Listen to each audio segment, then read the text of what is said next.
చేనేత కార్మికులకు 1,00,000 రుణమాఫీ ప్రకటించి జీవో విడుదల చేసిన సందర్భంగా చండూరులో కార్మిక సంఘం ఆధ్వర్యంలో సోమవారం స్థానిక మార్కండేయ స్వామి దేవాలయంలో కృతజ్ఞతా సమావేశాన్ని నిర్వహించారు. ఈ సందర్భంగా పద్మశాలి సంఘం చండూరు పట్టణ అధ్యక్షుడు గుర్రం భిక్షమయ్య మాట్లాడారు.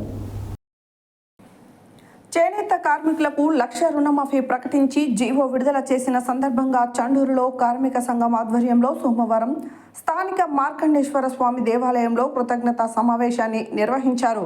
ఈ సందర్భంగా పద్మశాలి సంఘం చండూరు పట్టణ అధ్యక్షుడు గుర్రం భిక్షమయ్య మాట్లాడుతూ పార్టీలకు అతీతంగా పద్మశాలీలందరూ సమిష్టిగా ముందుకు సాగాలని పిలుపునిచ్చారు. గాంధీజీ ఫౌండేషన్ చైర్మన్ ట్రస్మా జిల్లా అధ్యక్షుడు డాక్టర్ కోడి శ్రీనివాసులు మాట్లాడుతూ చేనేత కార్మికులకు పద్మశాలీలకు తాను అన్ని విధాలా అండగా ఉంటానని స్థానిక ఎమ్మెల్యే కోమటిరెడ్డి రాజగోపాల్ రెడ్డి అన్ని విధాలుగా కృషి చేస్తారని తెలిపారు.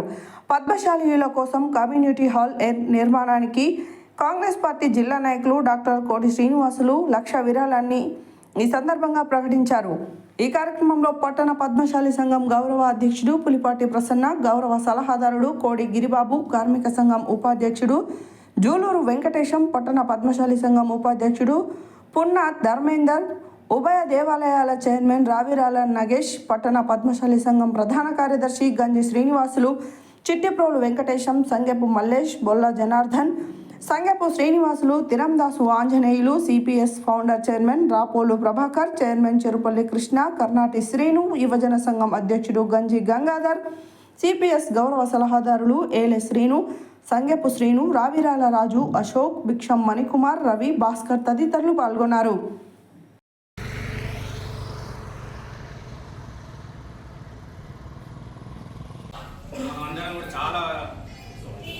చాలా మంది మునుగోడుకి రాజగోపాల్ సార్ గారికి మరి చేనేత కార్మిక సంఘం తరఫున అందరం వెళ్ళి సబ్జెక్టు మొత్తం కూడా బాగా అర్థమయ్యే విధంగా చెప్పాము. ఆ రోజు తెలుసు, అక్కడికి వచ్చిన వాళ్ళు తెలుసు, ఎంతమంది అంటే చాలా మంది ఉన్నారు. అక్కడ 1,000 మంది ఉన్నారు.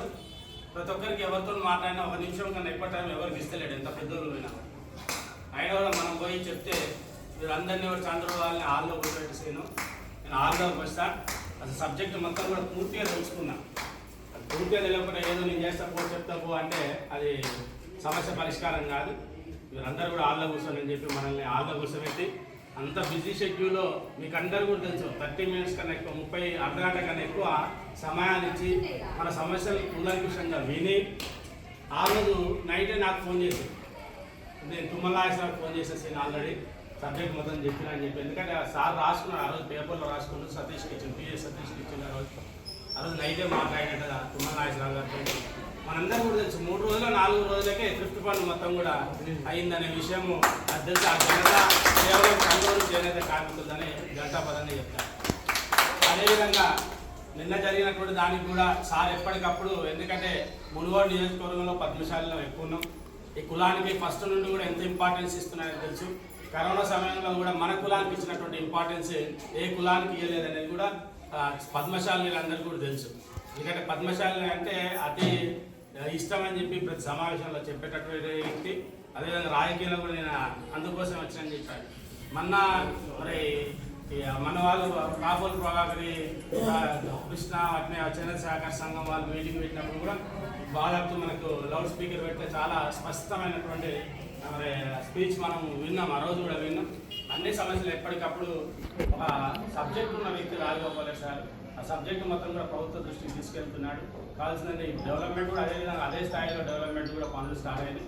మరి అటువంటి నిబద్ధత ఉన్నటువంటి వ్యక్తి ఎమ్మెల్యేగా మనకు ఉండడం, మరి మన సమస్యల పరిష్కారానికి కూడా ఈరోజు మనకు రిజల్ట్ కూడా కనబడుతుంది అని చెప్పి ఈ సందర్భంగా తెలియజేస్తూ, మరి ఈ సందర్భంగా మునుగోడు ఎమ్మెల్యే రాజగోపాల్ రెడ్డి గారికి, అదేవిధంగా మన ముఖ్యమంత్రి రేవంత్ రెడ్డి గారికి అందరికీ కూడా హృదయపూర్వకంగా మరి కృతజ్ఞతలు తెలియజేస్తున్నాం. అదేవిధంగా చక్కని మాటలు, చాలా స్పష్టంగా చక్కని మాటలు కనబడ్డాయి పెద్దది. అదేవిధంగా మనము రాజకీయాలు అవసరం లేదు, గుడిలో మాత్రం రాజకీయాలు అవసరం లేదు. గుడి బయట రాజకీయాలు ఉంటే బాగుంటుంది. గుడిలో మాత్రము మరి మన శ్రేయస్కరం, ఇది పద్మశాలది, చేనేత కార్మికులది, పద్మశాలి